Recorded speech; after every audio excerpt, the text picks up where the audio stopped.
1950 में जब भारत का संविधान लागू हुआ था ना, मतलब दुनिया का सबसे विस्तृत और लंबा लिखित संविधान, तो क्या कोई अंदाजा लगा सकता है कि उसमें नागरिकों के लिए कितने मौलिक कर्तव्यों का जिक्र था? अगर कोई पहली बार सोचे तो कहेगा कि शायद 10 या 20 तो होंगी। बिल्कुल, लेकिन जवाब है शून्य, एक भी नहीं। मतलब अधिकारों की तो एक बहुत लंबी लिस्ट थी, लेकिन कर्तव्यों का खाना बिल्कुल खाली था। हाँ, और ये बात बहुत लोगों को हैरान करती है ना? तो आज के हमारे इस डीप डाइव में हम इसी दिलचस्प सफर को खंगालने वाले हैं।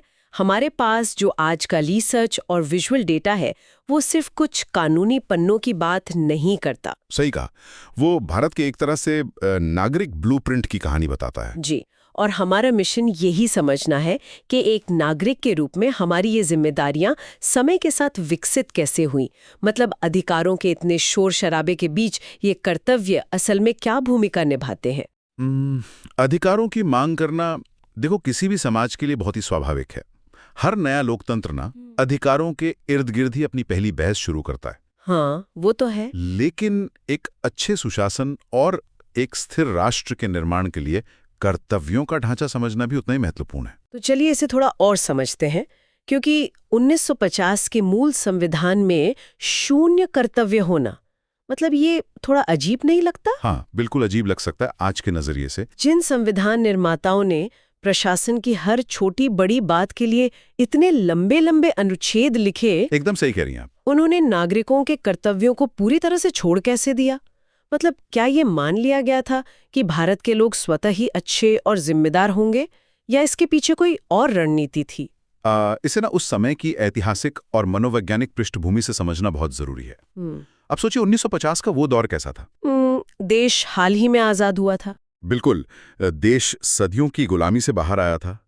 अंग्रेजी हुकूमत ने कर्तव्यों के नाम पर आम जनता का सिर्फ और सिर्फ शोषण किया था। ओ अच्छा, तो मतलब लोगों में कर्तव्यों को लेकर एक डर था। हाँ, एक तरह का डर और अविश्वास था। उस समय की सबसे बड़ी जरूरत नागरिकों को राज्य की असीमित शक्ति से बचाना था और उन्हें मौलिक अधिकार देके उनके अस्तित्व को सुरक्षित करना था। लॉजिकल है। और एक विचार ये भी था कि भारतीय समाज में जो धर्म या कर्तव्य की भावना है ना, वो सदियों से हमारी जीवन शैली का हिस्सा रही है। मतलब माता पिता का कर्तव्य, समाज का कर्तव्य, ये सब तो हम वैसे भी मानते ही हैं। एग्जैक्टली। ये सब अलिखित रूप से माने जाते थे। इसलिए शायद उन्हें लगा कि इन चीजों को किसी कानूनी किताब में अलग से थोपने की कोई जरूरत नहीं है। तो फिर ऐसा क्या हुआ कि 26 साल बाद अचानक इस अलिखित भरोसे को लिखित रूप देना पड़ा? परिस्थितियां बदलने लगी थी। क्योंकि हमारे सोर्स के आंकड़े स्पष्ट रूप से दिखाते हैं कि 1976 में 42वें संविधान संशोधन के जरिए पहली बार 10 मौलिक कर्तव्यों को जोड़ा गया। जी, 1976 में। और इससे भी ज्यादा हैरान करने वाली बात मुझे ये लगी कि इसकी प्रेरणा सोवियत संघ से ली गई, मतलब रूस से। हाँ, ये एक बहुत बड़ा पॉइंट है। एक लोकतांत्रिक देश का कम्युनिस्ट मॉडल से प्रेरणा लेना, मतलब ये एक बहुत बड़ा वैचारिक बदलाव लगता है मुझे। बदलाव की असली वजह असल में उस समय की बदलती हुई जरूरतें थीं। 1970s के दशक तक आते आते ना ये गहराई से महसूस किया जाने लगा कि केवल अधिकारों पर जोर देने से राष्ट्र निर्माण की प्रक्रिया थोड़ी अधूरी रह रही है। अच्छा। एक स्वतंत्र देश को आगे ले जाने के लिए नागरिकों की सक्रिय भागीदारी चाहिए होती है। और इस पूरी प्रक्रिया में एक बड़ा उत्प्रेरक थी सरदार स्वर्ण सिंह समिति। सरदार स्वर्ण सिंह समिति, हाँ, इस समिति ने दुनिया भर के विभिन्न संविधानों का बहुत गहराई से अध्ययन किया। उन्हें सोवियत संघ का ढांचा इसलिए प्रासंगिक लगा क्योंकि वहां अधिकारों का उपभोग कर्तव्यों के पालन के साथ जुड़ा हुआ था। मतलब अगर अधिकार चाहिए तो कर्तव्य भी निभाने होंगे। बिल्कुल। और इसी समिति की सिफारिशों के आधार पर संविधान में एक नया भाग जोड़ा गया, भाग 4A, और एक नया अनुच्छेद 51A। तो शून्य से शुरू होकर सीधे 10 कर्तव्यों की एक पूरी सूची आ गई। ये एक काफी लंबी छलांग है। बहुत बड़ी छलांग थी।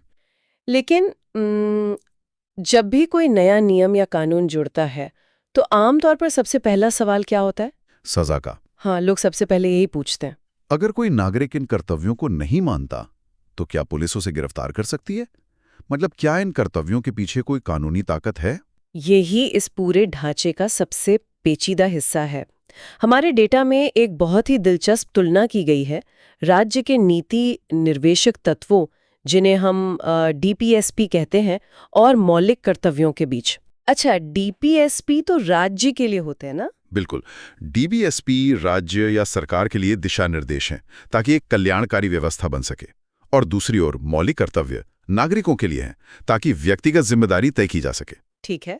लेकिन इन दोनों में एक बहुत बड़ी समानता है, ये दोनों ही गैर न्यायोचित हैं। गैर न्यायोचित मतलब नॉन जस्टिसेबल। हाँ, इसका सीधा अर्थ यह है कि संविधान इन कर्तव्यों के उल्लंघन पर सीधे तौर पर किसी सजा या जुर्माने का प्रावधान नहीं करता। अगर कोई सजा ही नहीं है तो फिर ये कर्तव्य तो मतलब बिना दांत वाले शेर की तरह हुए ना? लोग अक्सर ऐसा ही सोचते हैं। मान लीजिए, मैं एक एनालॉजी देती हूँ। कोई व्यक्ति जिम की मेंबरशिप लेता है। जिम उसे फिट रहने का एक पूरा रूटीन, डाइट प्लान और मशीनें देता है।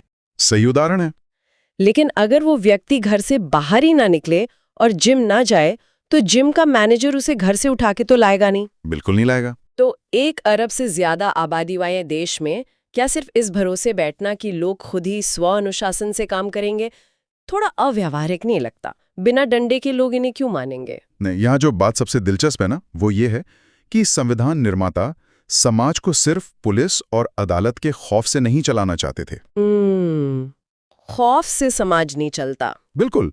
एक लोकतांत्रिक समाज में अगर हर छोटी बात के लिए सजा तय कर दी जाए तो वो राज्य आसानी से तानाशाही में बदल सकता है। ये बात तो है।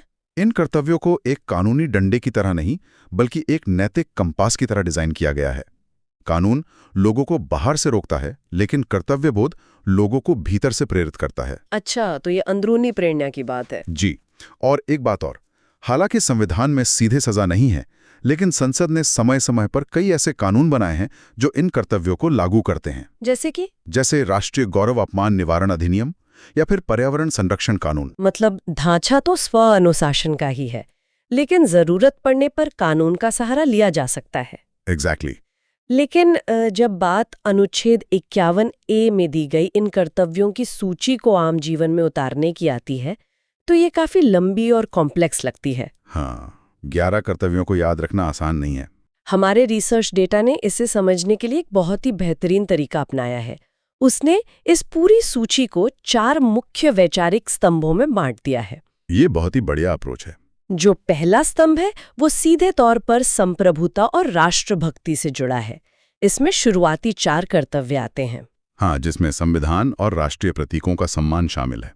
जी, संविधान, राष्ट्रीय ध्वज और राष्ट्रगान का सम्मान करना और देश की रक्षा करने जैसी बातें इसमें शामिल हैं। इस पहले स्तंभ का मुख्य उद्देश्य उस नींव को मजबूत करना है जिस पर यह पूरा देश खड़ा है। बिल्कुल। अगर नागरिक उन मूलभूत संस्थाओं और आदर्शों का ही सम्मान नहीं करेंगे जिन्होंने उन्हें आजादी दिलाई है, तो बाकी का सारा ढांचा तो भरभरा के गिर जाएगा ना। हाँ, वो तो है ही। स्वतंत्रता संग्राम के आदर्शों को संजोना और जब भी जरूरत हो राष्ट्र की सेवा के लिए तत्पर रहना, ये सिर्फ सीमा पर खड़े सैनिकों का काम नहीं है। ये हर नागरिक का काम है। बिल्कुल, ये हर उस इंसान की जिम्मेदारी है जो इस देश के संसाधनों का उपयोग करता है। यहाँ एक बात बहुत ही रोचक हो जाती है। जी। जब हम दस्तावेजों को बहुत बारीकी से पढ़ते हैं ना, तो एक बहुत ही क्लासिक एग्जाम ट्रैप सामने आता है। अच्छा, वो क्या?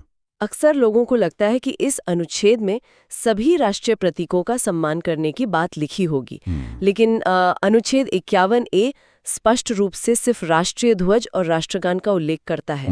ध्यान देने वाली बात है। राष्ट्रीय गीत मतलब नेशनल सॉन्ग का संविधान के इस विशिष्ट अनुच्छेद में कोई जिक्र नहीं है। ये एक ऐसी बारीक कानूनी जानकारी है जो अच्छों को चौंका सकती है। कानूनी दस्तावेजों की यही खूबी होती है।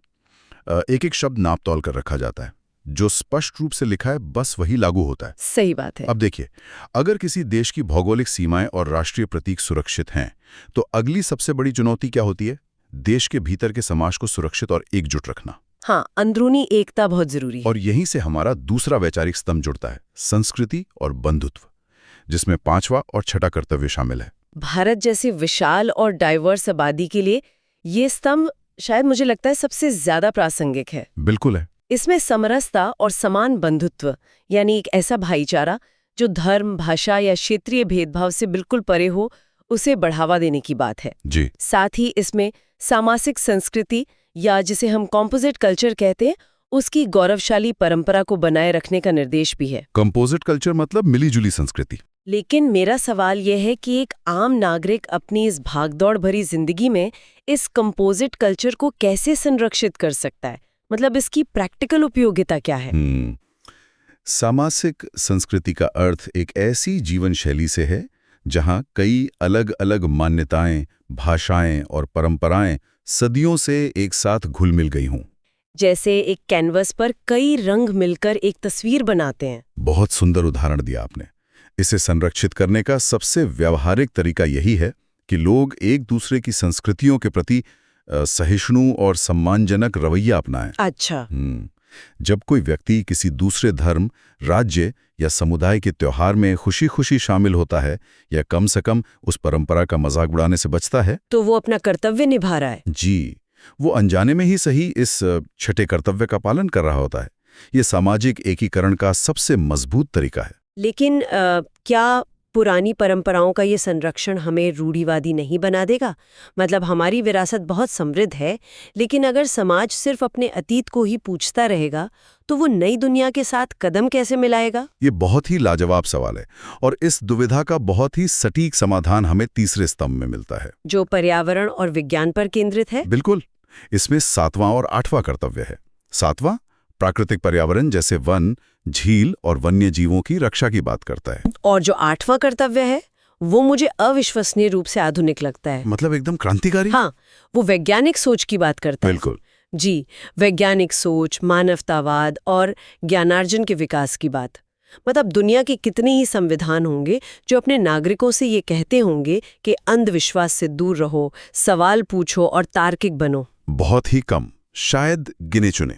और यही वो बिंदु है जो भारतीय संविधान को अपने समय से बहुत आगे ले जाता है। जिंदगी जीने का एक नजरिया है, ये तर्क करने की क्षमता है। जब समाज में कोई झूठी खबर या अफवाह फैलती है, जो कि आजकल बहुत आम है, बिल्कुल, और कोई व्यक्ति उसे बिना सोचे समझे आगे बढ़ाने के बजाय उसकी सच्चाई पर सवाल उठाता है, तो वो अपनी वैज्ञानिक सोच का इस्तेमाल कर रहा है। वाह, ये तो बहुत ही रोजमर्रा की बात हो गई। संस्कृति को संरक्षित करना जरूरी है, लेकिन वैज्ञानिक सोच ये तय करती है कि संस्कृति के नाम पर हम हानिकारक कुरीतियां या अंधविश्वासों का बोझ न ढोएं। ये बहुत ही सटीक उदाहरण है।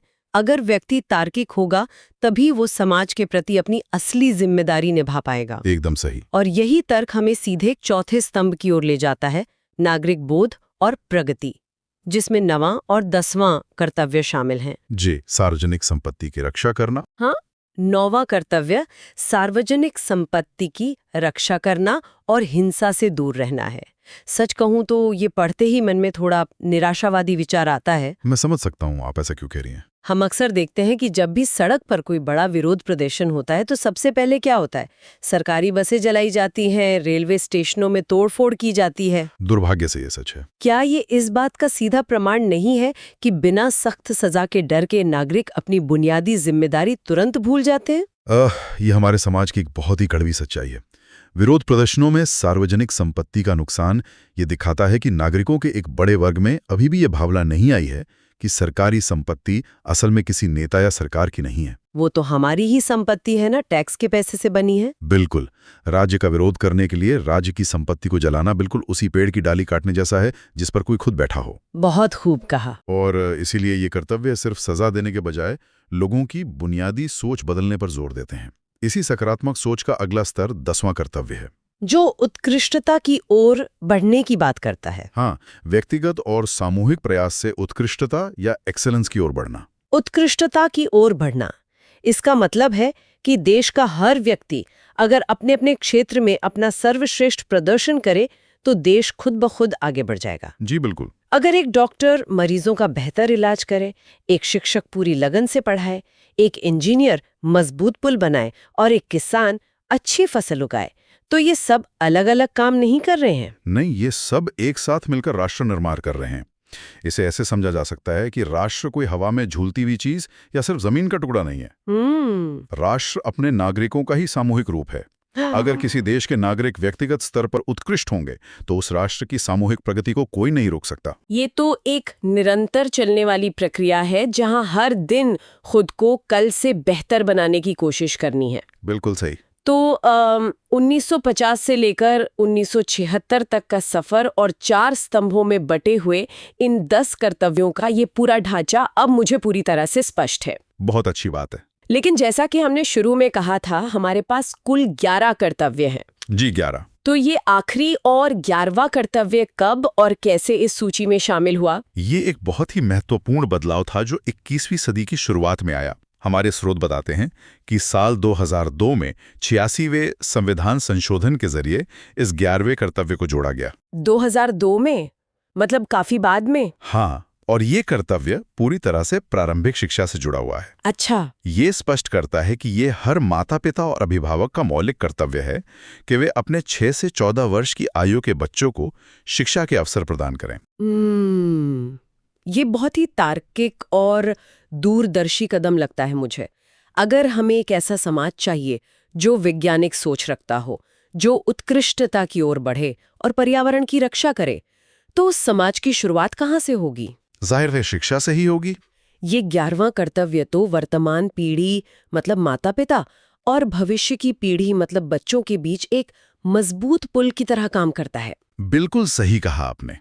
बिना शिक्षा के बाकी के 10 कर्तव्य केवल कागजी बातें बनकर रह जाएंगे। और ये इस बात का प्रमाण भी है कि संविधान कोई जड़ या ठहरा हुआ दस्तावेज नहीं है। ये समय की जरूरतों के हिसाब से खुद को ढालता है। समय के साथ बदलता है? जी।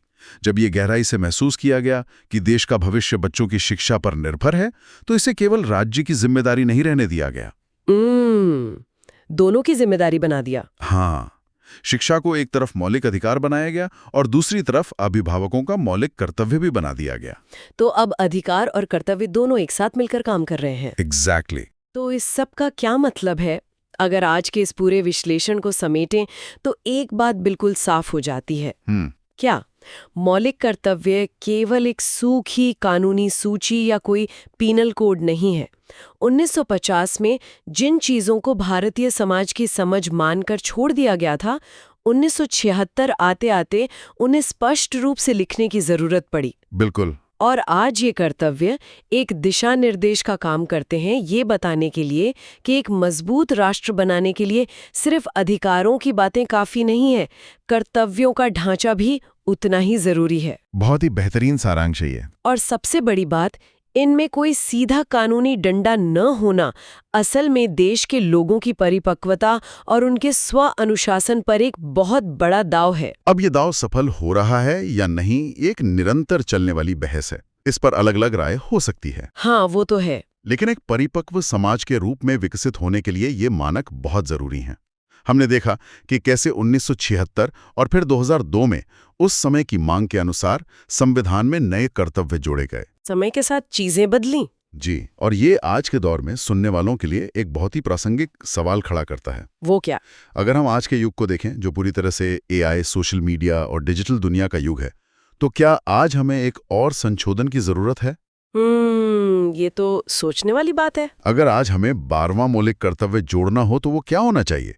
क्या वो डिजिटल नागरिकता से जुड़ा होना चाहिए? डिजिटल नागरिकता मतलब ऑनलाइन बिहेवियर? हाँ, क्या स्क्रीन के पीछे बैठकर फैलाई जाने वाली भ्रामक जानकारियों को रोकना या दूसरों की डेटा प्राइवेसी का सम्मान करना हमारा नया आधुनिक कर्तव्य बन जाना चाहिए? वाओ! अधिकारों की लगातार मांग करते समय हमें ये भी सोचना होगा कि कल के समाज के प्रति हमारी आज की जिम्मेदारियां क्या हैं। ये वाकई एक बहुत ही गहरा और विचार करने वाला प्रश्न है।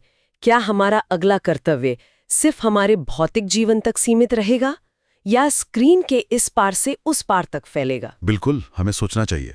डिजिटल युग में एक जिम्मेदार नागरिक होने का मतलब क्या है, ये हम सबको खुद से पूछना चाहिए। आज के इस डीप डाइव में बस